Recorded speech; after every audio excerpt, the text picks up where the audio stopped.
Halo Sobat Kicir, saya Ivan Lanin, saya pendiri Narabahasa, penyedia layanan dan produk kebahasaan. Saya sudah aktif di media sosial sejak tahun 2010 untuk menyebarkan konten-konten tentang bahasa Indonesia, dan itu yang merupakan rencana saya. Saya memutuskan untuk keluar dari perusahaan saya yang lama saya, yaitu yang bergerak di bidang konsultan, untuk kemudian mendirikan Narabahasa pada tahun 2020. Dan sampai sekarang, alhamdulillah, Narabahasa sudah berhasil menyelenggarakan cukup banyak kelas untuk profesional dari berbagai bidang profesi, dari mulai penyusunan naskah dinas, surat, laporan, dan lain-lain. Intinya saya ingin orang Indonesia itu lebih terampil menggunakan bahasanya sendiri. Nah, hari ini saya berterima kasih kepada tim Kincir yang sudah mengundang saya untuk membahas tentang judul-judul sinetron di Indonesia.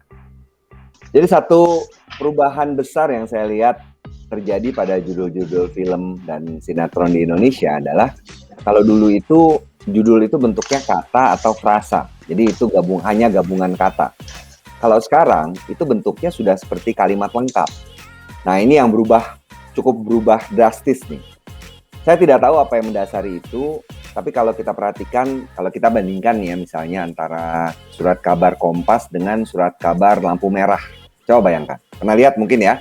Mungkin saya lupa sekarang namanya masih lampu merah, udah berubah jadi lampu hijau. Nah, itu yang terjadi ketika kita membaca surat kabar ini yang lampu merah tadi, itu judulnya itu dibuatnya sama seperti judul sinetron Indonesia saat ini. Sudah bukan lagi potongan-potongan, tapi bentuknya itu kalimat lengkap. Ketika orang diberi kalimat lengkap, mereka itu kan dapat gambaran besar kan, bukan hanya potongan-potongan. Kalau saya mau boleh jujur ya, ini menunjukkan sasaran pasarnya itu dianggap tidak paham ketika diberikan frasa yang pendek-pendek. Orang itu baru akan paham ketika diberikan kalimat lengkap. Kan misalnya kalau kita lihat judul koran lampu merah tuh, berita-beritanya kan, digebuki warga, Satrio mampus di tempat. Kan? Ya udah itu kalimat, nggak perlu baca isinya lagi, udah tahu gitu, nggak perlu baca dalamnya, sudah tahu apa yang dimaksud oleh berita tersebut. Beda dengan misalnya judul-judul yang kalau mungkin dimuat di surat kabar yang lebih bergengsi, itu judulnya itu adalah misalnya seorang pemuda ditemukan tewas, udah pendek gitu aja kan. Itu yang menurut saya komparasi yang cukup, menurut saya ya paling tidak cukup pas nih. Jadi pemirsa yang tadinya dianggap cukup pintar, sekarang dianggap tidak terlalu pintar. Atau memang sasarannya diturunkan. Itu yang saya pikir.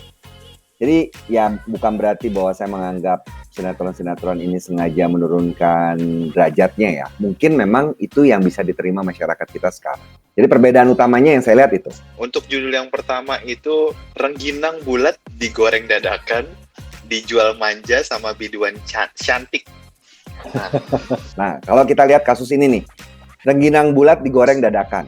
Oke, itu satu kalimat loh, ya kan? Rengginang bulat itu subjeknya, digoreng dadakan itu menjadi predikatnya. Udah tidak perlu lagi itu keterangan tambahan. Nah, cuman di sini yang terjadi adalah struktur kalimatnya ini struktur kalimat majemuk. Karena rengginang bulat digoreng dadakan, dijual manja sama biduan cantik. Itu pertama, bagian pertamanya rengginang bulat digoreng dadakan. Yang keduanya rengginang bulat dijual manja. Lalu ada keterangan tambahan sama atau dengan biduan cantik. Itu dari struktur kalimat ya. Dari struktur kalimat terjadi struktur kalimat yang majemuk di situ. Ada dua bagian. Ya, tadi ya, yang pertama rengginang bulat digoreng dadakan sama rengginang bulat dijual manja. Lalu ada tambahan keterangan. Ada yang hilang di sini. Yang hilang itu adalah kata hubung. Coba lihat, ini kita ngomongnya bahasa ya. Harusnya kan kalau kita mau merangkai dua bagian itu, kita tambah kata hubung dan, atau kemudian, atau sedangkan. Jadi kalau berbentuk kalimat lengkap, ini harusnya rengginang bulat digoreng dadakan, kemudian dijual manja oleh biduan cantik. Cantik harusnya.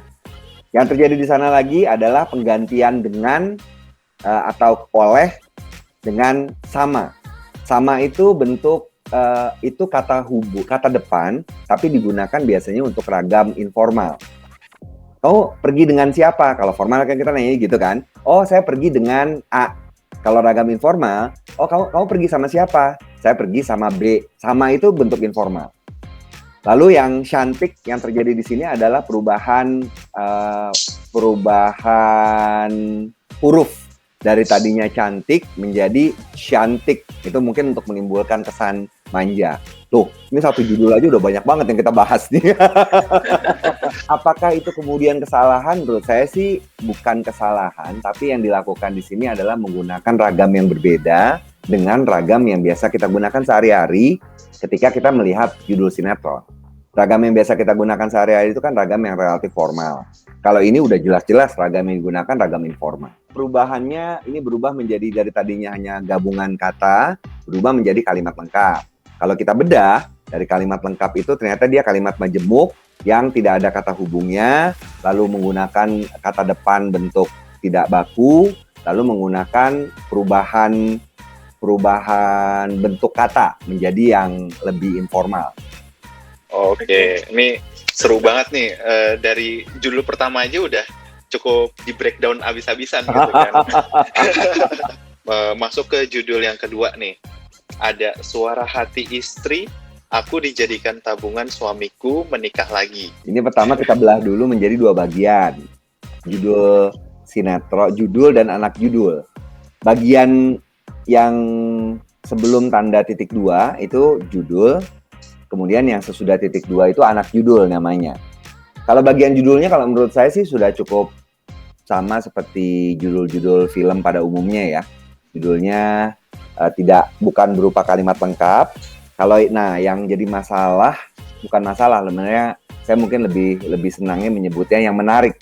Yang menarik ini adalah bagian anak judul. Bagian anak judul ini berupa kalimat lengkap nih. Kemudian yang membingungkan di sini kalimat lengkap ini kalimat majemuk. Ada dua bagian, ada dua klausa istilahnya. Tapi dia tidak memiliki kata hubung. Saya duga ini maksudnya aku dijadikan tabungan, lalu suamiku menikah lagi. Harusnya ada kata hubung di sana. Kalau bahkan mungkin yang dimaksud begini, aku dijadikan tabungan suamiku, titik. Lalu suamiku menikah lagi. Nah, yang itu lebih seru tuh. Jadi artinya ada kata suamiku yang berada pada akhir kalimat pertama dan kata suamiku yang menjadi subjek kalimat kedua. Tapi karena digabung sama dia, jadinya dia buang itu. Ini yang saya lihat terjadi. Yang diperlukan di sini sama seperti contoh yang judul yang pertama tadi, yaitu membutuhkan konjungsi atau kata hubung. Kalau mau buat kalimat yang normal ya. Tapi lagi-lagi sebenarnya kalau sinetron, dia bisa berkilah bahwa sinetron ini masuk ke dalam seni. Nah, seni itu kan dikenal memiliki yang disebut dengan lisensi puitis atau bahasa Latinnya itu licentia poetica. Para sastrawan itu diizinkan untuk menabrak kaidah-kaidah bahasa demi mencapai aspek estetika. Nah, kalau sastrawan udah ngomong kayak gitu, kita udah nggak bisa ngomong apa-apa lagi. Maksudnya, ya memang diakui bahwa ragam sastra itu memang merupakan suatu ragam atau laras bahasa yang tidak terkungkung oleh kaidah-kaidah bahasa yang formal. Kita masuk ke judul yang ketiga, judul yang terakhir dari segmen yang pertama ini. Anakku, anak suamiku, tapi bukan anakku. Nah, menurut saya sebenarnya ada bagian yang dihilang. Bagiannya itu harusnya pertanyaannya, siapakah aku? Ini teka-teki. Jadi judul lengkapnya sebenarnya anakku, anak suamiku, tapi bukan anakku. Siapakah aku? Pertanyaannya gitu. Ini lagi-lagi kalimat lengkap. Coba perhatikan. Bagiannya itu anakku, anak suamiku. Itu adalah kalimat pertama, klausa istilahnya. Lalu ada kata hubung tapi, bagian berikutnya bukan anakku. Yang bagian berikutnya ini sebenarnya ada subjek yang namanya lesap, bukan hilang. Dilesapkan atau digabungkan yaitu anakku. Jadi kalau kita pisah ini kalimat lengkapnya anakku, anak suamiku. Yang kedua, anakku bukan anakku. Nah, kalau kita keluarkan anakku bukan anakku itu kan yang menimbulkan keheranan kita sebenarnya karena kita menyadari ada bagian kalimat anakku bukan anakku. Itu pernyataan itu membuat bingung. Loh, anakku bukan anakku maksudnya gimana gitu. Yang hilang lagi di sana adalah bukan anak kandungku. Gitu. Nah, ini juga suatu permainan bahasa yang menurut saya menarik. Yang terjadi di sini kan seperti saya sampaikan tadi, kalau yang pelesapan subjek itu biasa. Dari tadinya misalnya gini, Ivan pergi ke pasar, tapi Ivan lupa membawa tas, misalnya tas belanja. Kalau kita rangkai, Ivan pergi ke pasar tetapi lupa membeli tas belanja, lupa membawa tas belanja. Kata Ivan kan nggak diulang 2 kali kan? Itu yang pada yang bagian kedua itu kata Ivan itu lesap. Nah, ini juga sama. Dari segi kalimat oke. Yang jadi masalah adalah dari segi makna. Ketika kita memperhatikan suatu satuan bahasa, kita melihat 2 hal. Yang pertama bentuknya, yang kedua adalah maknanya. Begitu kita berbicara bentuk, aman. Kalau yang 2 yang sebelumnya kan bentuknya nggak aman tuh. Banyak yang salah. Yang ini nih bentuknya aman, tapi maknanya yang nggak aman. Kenapa? Karena begitu dijabarkan, ini akan menjadi anakku, anak suamiku, itu oke. Anakku, anak suamiku, ya iyalah, jelas kan. Tapi pernyataan kedua, anakku bukan anakku. Jeng-jeng, ini baru kita mikir, oke. Kita menduga, ada di dalam suatu pesan itu kan ada makna tersurat, ada makna tersirat. Makna tersirat yang muncul di sini, oke. Berarti mungkin ini bukan anak kandung. Kita akan berpikir gitu kan, secara otomatis. Jadi ini pinter sekali nih pembuat judul sinetron ini menurut saya. Jadi mereka itu bukannya nggak melek bahasa, mereka justru sangat melek bahasa, sehingga mereka bisa mempermainkan imajinasi sang pembaca. Ini luar biasa. Ini kayak apa ya? Kalau di koran-koran ini kan suka disebut autor intelektualis. Wah, saya seolah-olah jadi kayak ini ya, kayak apa konspirasi. Jadi mereka ini bisa membuat judul itu, mereka berhasil mengolah judul itu menjadi sesuatu yang membuat pembaca penasaran. Jadi intinya gini. Saya tidak mau mengatakan bahwa karya para pembuat judul sinetron ini merupakan kesalahan-kesalahan berbahasa. Yang jelas yang mesti kita pahami kan ragam bahasa di dalam bahasa Indonesia itu berbeda sekali antara ragam formal dan informal. Kita terbiasa menerima judul-judul film, judul-judul sinetron selama ini menggunakan ragam formal. Nah, sinetron-sinetron ini mendobrak tradisi itu. Mereka kemudian menggunakan ragam informal. Di dalam wadah atau media yang lain ini juga bisa kita analogikan dengan perbedaan antara koran tradisional dengan koran lampu merah. Sebenarnya sama tuh, kan? Mereka mendobrak kebiasaan lama tradisional. Apakah kemudian itu salah? Kalau menurut saya sih itu menjadi tidak salah ketika mereka menyasar suatu audiens tertentu. Ya audiens itu memang memahaminya model kalimat yang seperti ini. Cuma menarik kalau misalnya kita bedah. Tadi kan sebelum acara saya sempat bilang kan, ini kalau misalnya dijadikan karya skripsi ini menarik sekali nih. Karena dari 2 judul saja, tadi kita melihat tuh cukup banyak penerapan bahasa Indonesia yang tidak formal.